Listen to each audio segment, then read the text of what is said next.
Hello, good evening and welcome to Prime Business. I am Pius Kojobaka, and looking at our stories.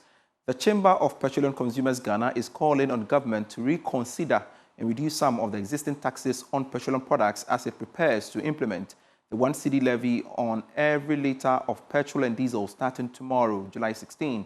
COPEC is predicting prices of petroleum products will increase by about 8% from tomorrow. Speaking to Joy Business, Executive Secretary of COPEC, Duncan Amwa, emphasized that scaling down current taxes is necessary. I do not foresee any of the oil marketing companies wait even an hour past midnight tonight, because any product that will be picked from this midnight per the GRA directive would attract the 1 Ghana cedi levy. And I know for a fact that none of the OMCs would want to shelve this 1 Ghana cedi, and offset it anyway, anyhow. So I am certain that by midday tomorrow, most of them would have adjusted their pumps already, because clearly GRA will be on their necks. Clearly, they would need the money to be able to offset their tax liabilities with the state. And so, unlike in previous instances where prices declined and it takes them 2 days, 3 days sometimes for it to reflect, we are likely to see these adjustments reflect by 6 a.m. tomorrow across most of the OMCs. There's a tax component on petrol that clearly can be scaled down. It's called the UPPF, which is the fund used to pay for the transporters that move product across the country. What they are being paid is about 45 pesos, yet the UPPF fund is collecting almost 90 pesos a litre. There are some inbuilt taxes in there that is going into individual pockets. We want the government to pursue that and ensure that whatever monies that is not coming to the state is not, helping the consumer. They take it off so that the 1 Ghana cedi can be accommodated reasonably. Anything other than this, I foresee a situation where in the future, if international market prices do go up, the public could be up in arms against the 1 Ghana cedi. But in the interim, the price build-up gives us an indication of what we could do to come down further on prices so that the consumer does not even feel the brunt, the full brunt of the 1 Ghana cedi levy in force tomorrow. Let's stay longer within the energy space, because Executive Director at the Center for Environmental Management and Sustainable Energy, Benjamin Isia, is urging the government to exercise caution in the ongoing privatization process of ECG. Now, government is aiming to finalize the ECG private sector participation deal by September this year. But, speaking to Joy Business, Mr. Isia warns that rushing the process could lead to failure. Yes, I think that in most of these countries that have seen a success, we've also observed that revenue collection rates are very high. And if revenue collection rates are very high, it means that some of this private sector participation or participants could improve service delivery and also improve efficiency by reducing some of these system losses that we're observing in Ghana. And those reductions could also rechannel some of these power into underserved areas in our country. Fortunately, we are doing well. I think if you look at even most of the data that has been churned out by the Energy Commission, underserved areas are even doing about 70% of the total electricity consumption. So we just need a little, about 10 to 15% to even catch up at universal benchmark. So in terms of redistribution of electricity in Ghana, as a country, we have done very well. I think the major challenge has to do with the sustainability or the debt sustainability of the sector. And we think that privatization is one of the key ways to address these debt issues. But I and the team at SEMSE will want to urge government to show a bit of restraint and not rushing this whole privatization agenda, because if it is rushed, we may fail at the end of the day, because other countries rushed and fail. We need specific time. We need new laws, because the government has made us aware that they are likely going to merge NETCO and ECG and create certain boundaries. And within these boundaries, we zonalize and then resell power to these private sector participants. We need to address that. Have we started merging these two companies? The second part is that we also need to look at the commercial losses of these particular companies for us to be very viable and also attract the necessary investors in the sector. as a country, how are we addressing the commercial losses? I think that within the shortest possible time, government must be clear on how they are going to address the commercial losses and the already existing debt in the power sector. If you're able to address them within the shortest possible time, it means that those investors who might come in will be ready to commit certain resources in modernizing our system and also retaining the necessary revenue they are expected to retain. Away from the energy sector, Governor of the Bank of Ghana, Dr. Johnson Isiama, has revealed that the central bank is considering a price hedging program for the country's gold exports. According to him, the move is aimed at minimizing potential losses should gold prices decline due to development in the international market. Dr. Isiama made the disclosure at the Graphic Business Stanbic Bank breakfast meeting held today. More in this report. The action by the Bank of Ghana is timely as some firms, including Barclays PLC, have projected that gold prices could decline in the coming month. Dr. Johnson Isiama raised serious concerns about the continued use of foreign currencies, particularly the US dollar in domestic transactions, describing the trend as a growing threat to Ghana's monetary stability. And let me say that we are currently working on a price hedging program, such that even if gold prices ultimately suddenly fall, we are able to limit the consequences therefore. Now, the current account surplus improved significantly to 2.12 billion as at the end of the first quarter of this year. And you can compare that to a mere 66 million during the same period last year. Let me be clear, colleagues. The more value we keep within Ghana, the stronger the cedi becomes. And the more sustainable our macroeconomic trajectory, therefore. President of the Ghana Union of Traders Association, Joseph Obin, said traders are sometimes faced with difficulties in accessing dollars from the banks. This, he said, has resulted in some going to the black market due to the disparities between rates quoted by the banks and rates quoted by forex bureaus. Business as it is on the ground, those who do not have documents do not go to the banks at all. They don't go, and they have their own way of doing this transaction. And it's very easy for them, very convenient for them, and they are even more than those who come to the bank. I'm talking about those who have legitimate documents, who go to the bank now and do not have access to the forest. The onus lies on Bank of Ghana to find out the reason from the banks. Senior country partner at PwC Ghana, Vesh Ashiabo, called for economic restructuring to anchor the stability of the cedi for a long period of time. We are about trust and transparency. So the currency is a store of value. So at the end of the day, what individuals and businesses are trying to do is to ensure that they don't lose value. So to the extent that we have more transparency, and as I said before, I think Bank of Ghana is on the right track in that regard, and it is sustained, and people gain confidence that they will not lose value by holding cedis. I think regulation has its place, but I think there's a happy medium between the two that we can achieve so that the gains can be sustained. And therefore, I take Prof's point about everybody having a role to play. I think to the extent that Bank of Ghana and the fiscal authorities can continue to work on the macroeconomic side of things, and that confidence can be sustained. The Bank of Ghana maintained this hedging program may go a long way to deal with any potential shocks to the country's export earnings. While longer at the breakfast meeting, because Governor of the Bank of Ghana, Dr. Johnson Isiama, has promised that the central bank will in the coming weeks be taking some drastic measures to halt dollarization of the economy. He maintained that the central bank will also take more measures to prioritize the use of the cedi in the economy.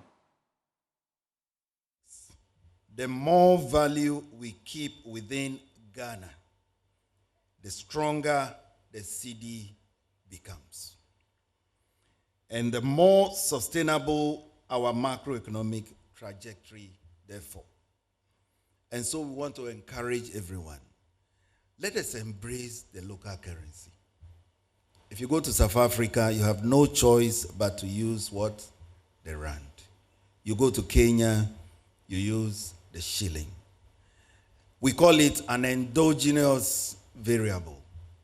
It is because everybody is running away from it everybody is taking, investment decisions to avoid the cedi, and therefore the cedi will be weak. But if we re-engineer our thoughts, and if we recalibrate how we form our projections about the cedi, I believe the cedi can be as good as any other currency out there.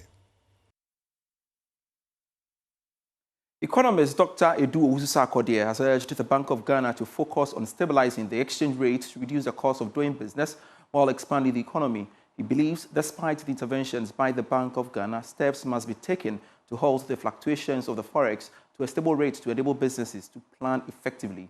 Dr. Edu Owusu-Sarkodie has been responding to assertions by the central bank that its foreign exchange market intervention for the first quarter of 2025 has not been depleted. Say that it's better to keep the exchange rate at a stable rate than to allow this sharp increase and sharp decrease of the rate. We saw that our cedi was appreciating very fast at the beginning of this year, and many economists were of the view that the curve was too steep, and that if the curve is flat, it's far better than a steeper curve. In other words, in the up and down of the exchange rate, if it was caused by a good structure of the economy, export-based economy, then we can be happy about it. But if it's caused by the intervention, then the question is about to what extent would the BOG intervene, or up to how far are they going to intervene? So yes, they were able to intervene, and yes, they were able to build reserves, and it's possible. But my position is that they could have limited their intervention and allowed the other factors to determine the exchange rate and wait, because gold price was in our favor, cocoa price was in our favor, remittances were in our favor. In fact, the international crude oil price was also in our favor. So the BOG could have limited their intervention, allowed these factors to interplay and determine the exchange rate, and then when the need arises, in other words, when we get to the point where the cedi is depreciating, then they can intervene. But they kept on intervening, plus the other factors that caused the appreciation. It's better to keep the exchange rate at 15 cedis to a dollar for like 1 year, 6 months, or 1.5 years, than to have this up and down. Today is 12, the next day is 13, the next day is 17, the next day is 9. It doesn't do well for businessmen and women at all, because they cannot plan with it. That is why when there was a call by government for some traders to reduce their prices, they were reluctant to do so because they were so uncertain about the movement of the exchange rate. So I think a stable exchange rate is far better than a sharp increase or a sharp decrease of the rate. And it's all about the money. The Bank of Ghana is urging the public to accept all coin denominations as legal tender amid growing reports of rejection by traders and market operators. Speaking on the sidelines of a West African Institute for Financial and Economic Management workshop here in Accra, Director of Currency Management at the Bank of Ghana, Dominic Owusu, emphasized that rejecting smaller denomination violates the law and disrupts price stability, leading to high inflation. That we need support from everybody is that Bank of Ghana is the only authority institution that is mandated to issue and redeem currency. For that matter, when we issue the currency, it becomes a legal tender. So nobody can say that currency that has been issued by the bank would not be accepted. So once the currency has been issued as a legal tender, it is your responsibility as a patriotic citizen who loves his country to accept the currency and use it. We will do our best. We will continue to ring and echo this into the minds of Ghanaians, that there is no reason that the currency that has been issued as a legal tender, you will reject it. So I want to encourage you, I want to also use this platform to encourage all Ghanaians that all the currencies, 1 pesewa, 5 pesewas, 10 pesewas, 20 pesewas, 50 pesewas, 100 pesewas, 200 pesewas, and for that matter, 200 Ghana cedi, 2 Ghana cedi coin are all legal tender. the coins are very, very necessary to stabilizing prices, because in its absence, people will be rounding prices. And one interesting thing is that the coins stay in circulation longer, and it helps us as a nation to save on printing notes. So please accept the coins. Nobody should reject coins that has been legally issued as a legal tender by the central bank. And to some other business stories, the Institute of Statistical, Social and Economic Research, ISE, is advocating for a reorientation of Ghana's housing policies to better accommodate low-income earners. According to Director of ISE, Professor Peter Quartey, the current housing schemes do not sufficiently address the needs of the poor and vulnerable. He made this call during the launch of a social development report emphasizing the importance of inclusive housing strategies for sustainable development. Well, the kind of houses we are creating is not for the low income. And those are the people who need the houses most. The kind of houses we are creating, in fact, there are some houses that don't have tenants. You see, so although we complain about housing, they are unoccupied houses. So the target should be low housing schemes, affordable housing schemes. Most of the government affordable housing things we find is 2-bedroom flats, and I mean, how many can afford to pay rent and occupy those rooms? So we need to reorient the way we create these housing schemes. The poor will need maybe a single, self-contained, those more of those, and then allow the private sector. The private sector would like to go into the middle income, high income, But if you are competing with the private sector for that space, when there is high demand for low-income houses, then I think we've missed the point. President of the Project Management Institute, PMI Ghana, Frank Owusu-Asamoah, has called for ethical leadership to be at the center of national development efforts. He made the remark during the signing of a memorandum of understanding between PMI Ghana and the University of Ghana Business School here in Accra. Here's a report. Project Management Institute Ghana has signed a memorandum of understanding with the Department of Organization and Human Resource Management at the University of Ghana Business School. Speaking at the signing ceremony, President of PMI Ghana, Frank Owusu-Asamoah, expressed optimism about the impact of the collaboration. We have gone to the academic institutions to be able to engage both faculty members and students. By so doing, we will be able to make them aware what is ahead of them in the industry before they actually come into industry. This MOU is going to run for 2 years, at which point we are going to review and see which way to go, whether to change course or continue in that same direction, or look at other tenets that need to be added in the MOU.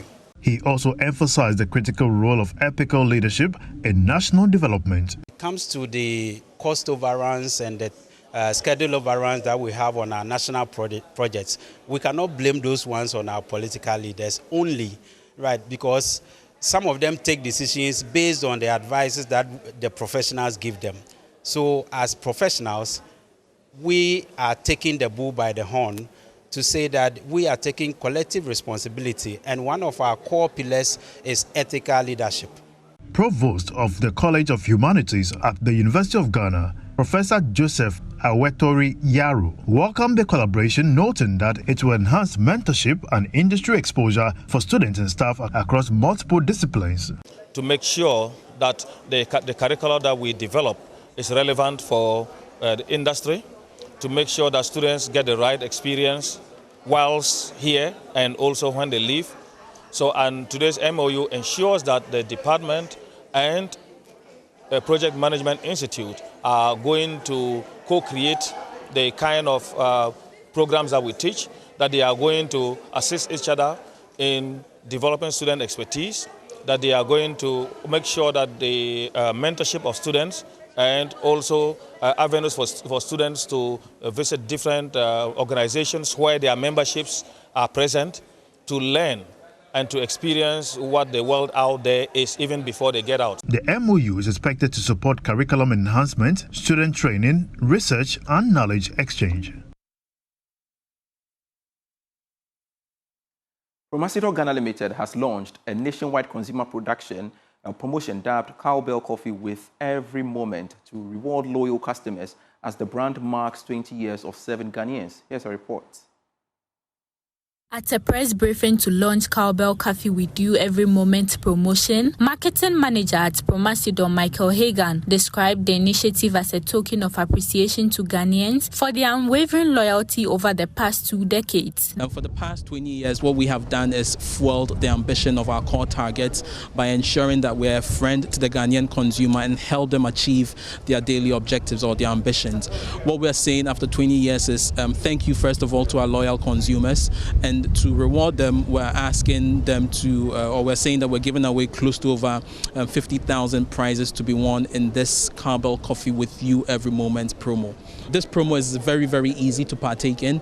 All we're saying is that just buy a sachet of the dedicated promo pack, and inside you would find a unique code which would serve as your ticket to enter this promo. So once you find the unique code, just enter this unique code through our USSD, which is *713*27# and follow the prompt, or you can scan the QR code which is on the packaging material. It will lead you to a microsite and just follow the instructions there. The campaign is being run in partnership with the National Lottery Authority. Brands manager at NLA Bero Adom commended Promasido for the collaboration and assured the public of a transparent and fair process. As a regulator, we ensure the fairness and transparency of the promotion. And so I would like to assure the general public that this promotion is going to be run on the best of standards. They should feel free to partake, and I wish everybody the best of luck. Marketing manager at Promasido, Michael Hagan, highlighted some prizes to be won. Some of the things that we're giving away include gift vouchers, subscriptions to Netflix to watch your movies, your series. For the music lovers, we are also offering music subscription on Spotify. There are smart TVs, there are laptops, PlayStation 5s that we're also giving away, smartphones, cash, trips to 2 exotic places that we're also paying for, all expenses paid trip. And then the ultimate prize, which I'm sure all of you saw when you were coming in, is a brand new 4x4 Suzuki Jimny. The promotion, which runs from July 15th to September 15th, offers participants the chance to win exciting prizes. The Children's Heart Foundation has extended life-saving support to more than 20 children suffering from congenital heart defect, commonly known as hole in heart conditions. More in the following report. At a brief ceremony to present the donations, trustee of Children's Heart Foundation Ghana responsible for marketing and public relations, Karen Hendrickson, highlighted the importance of such initiatives in bridging the financial gap for underprivileged families who cannot afford critical surgeries. So for the over 20 children that we will pay for today, I can assure that they will be productive members of society going forward. And more importantly, their families and their siblings will have a huge amount of stress removed from them. And who knows, we may have a president, a doctor, a senator in the midst today, because we never know where these beautiful young souls will end up once they are healthy and happy and can lead productive lives. Director of the Cardiothoracic Center at Kolebu, Dr. Intia Mensah, praised the foundation's efforts and urged other organizations and philanthropists to emulate this gesture. In the country, about 8,000 children are born every year with hole in heart conditions. And we have multiple foundations who support us to sponsor the children for the surgeries that they need. Without the support of these foundations, it's impossible because of the costs of the surgeries. And we want to call on more donors, more charity organizations to emulate this example being set by the Children's Heart Foundation, because we need everybody on board to save every child. A participating donor also shared the motivation behind joining the cause. Interplus has been on this with Children's Heart Foundation for some time now. This particular sponsorship is very dear to us because you can directly see the impact in the life of people as soon as you do the donation. As a company, we see this as a very worthy cause. It is good to do this for people who have less privileges to be able to live a life worth living. Some of the beneficiaries and their families expressed heartfelt gratitude. I feel very happy. It's like some weight has been lifted up from me. It hasn't been easy living with such condition, but we thank God we found a sponsor who is sponsoring for the surgery. I'm happy about the donation because I can even go to school back.